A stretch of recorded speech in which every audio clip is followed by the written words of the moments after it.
Binabantayan ng National Telecommunications Commission o NTC ang mga telecommunication company dahil sa mga reklamo sa kanilang serbisyo. At akaling magpatuloy daw ang mahina at palpak umano nilang serbisyo, posibleng hindi na sila payagan pang magkaroon ng mga panibagong subscriber. Nakatutok si Jam Sisante.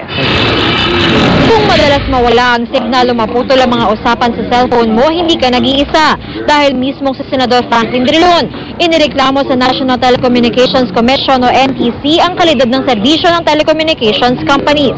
I noticed that the efficient language of the young.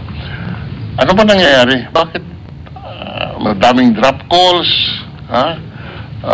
You call and then you don't hear the other side, especially when it rains.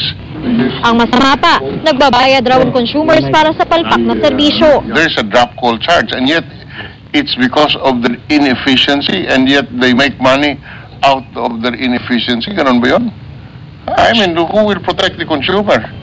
Binabantayan naman daw ng NTC ang performance ng mga telco tulad ng Smart at Globe at naglalabas sila ng report 4 na beses sa isang taon. Bumagsak sa NTC standards sa mga telco sa katapusan ng Setyembre, pag-aaralan daw ng NTC ang pagbabawal sa mga telco na magkaroon ng bagong subscribers.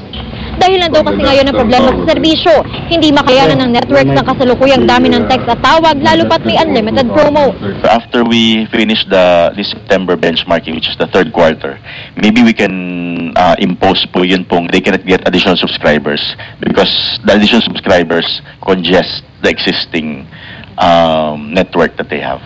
To be honest with you, I am very pessimistic whether you can impose that.